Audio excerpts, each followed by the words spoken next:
بسم الله الرحمن الرحيم والصلاة والسلام على أشرف المرسلين. Salam alaikum, bonjour tout le monde. Aujourd'hui, on va voir ensemble un autre sujet d'examen avec correction sur le module théorie de signal pour l'essence de S4.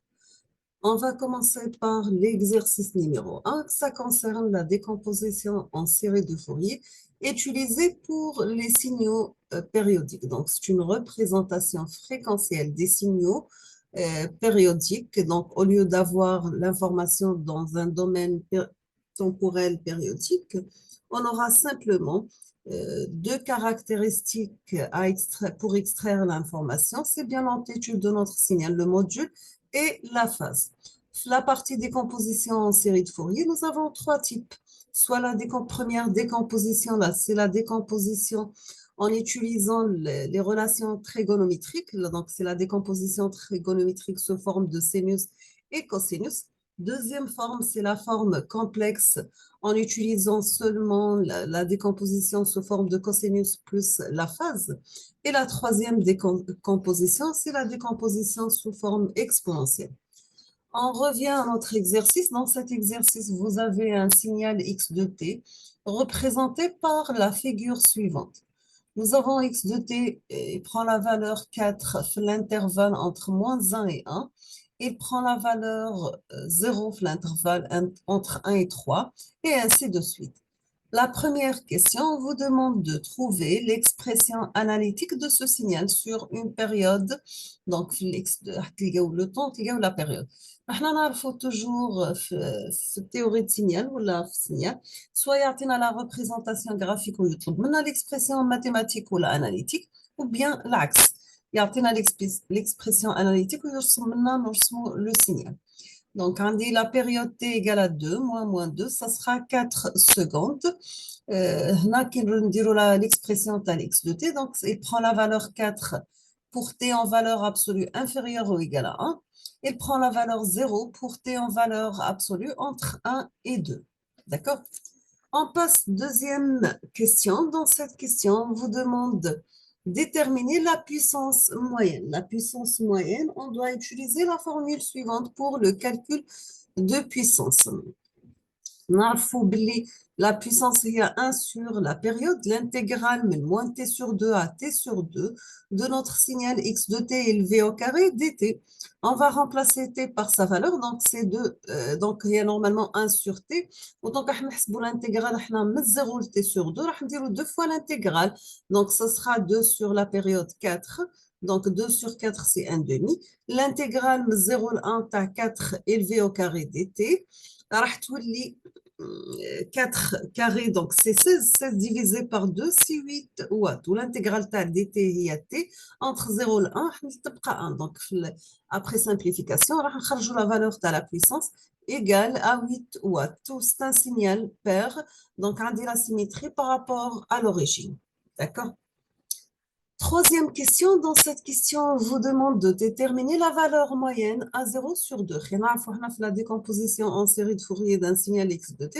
On va la forme à 0 sur 2 plus une somme des coefficients an par cosinus n oméga t.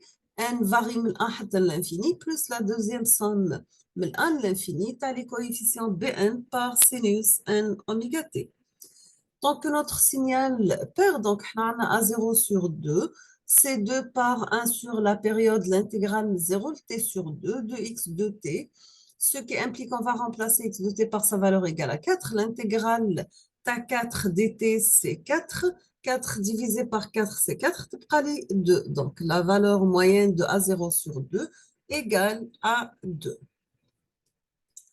On passe la quatrième question. Dans cette question, on vous demande de déterminer les coefficients de Fourier du développement en cosinus, les AN.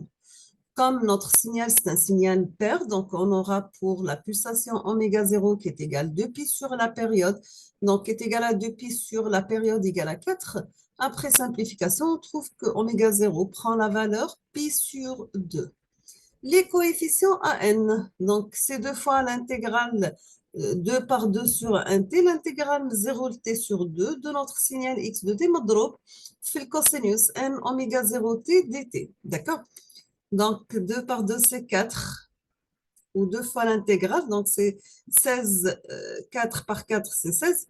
16 sur la période t, t c'est égal à 4, 16 sur 4, tous les 4.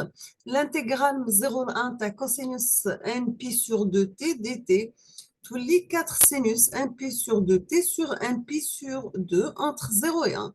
À la fin, après simplification, on trouve que les coefficients à n, les coefficients à développement en cosinus, égale 8 sur n pi par sinus n pi sur 2.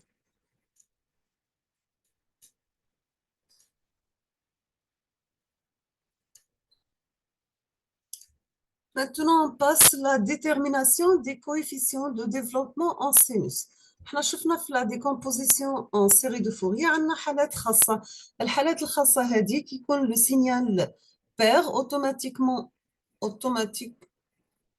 les coefficients Bn sont nuls et qui coule le signal T impair. Donc, في الحالة هذه le développement en cosinus اللي هما les coefficients AN هما اللي حيكونوا زيرو. في le cas تاع السينيال هذا c'est un signal pair automatique. Donc, راح نتحصلوا باللي les coefficients Bn هما les nuls. Sixième question, tous les résumés où je répondis dans 3 ou 4 ou 5, راح نكتبوا développement en série de Fourier. Bien sûr, x de t, la forme A0 sur 2. A0 sur 2 prend la valeur 2, plus la somme de 1 حتى l'infini. Les AN par cosinus n oméga t. Oméga هي pi sur 2. Où les AN هما 8 sur n pi sinus n pi sur 2 cosinus n pi sur 2 par le temps t. On termine avec la dernière question. Dans cette question, on vous demande de tracer les spectres d'amplitude et de phase unilatéraux. On a les modules tali AN, on a A0 égale à 2, on a A1 égale à 8 sur pi, A2 égale à 0, donc 3 c'est 8 sur 3 pi, l'autre 8 sur 5 pi, 8 sur 7 pi, etc. jusqu'à NF. Le spectre de phase, donc, on dit, il prend de valeurs pour 3 ou 7 بركة وين تكون la phase تدي القيمة تاع P. الآخر كامل راح يكون 0. وصلنا لافان تاع لا فيديو. في الاخر نقول لكم استودعكم الله الذي لا تضيع ودائعه. الى فيديو قادم باذن الله، وحظ موفق للجميع. شكرا لكم.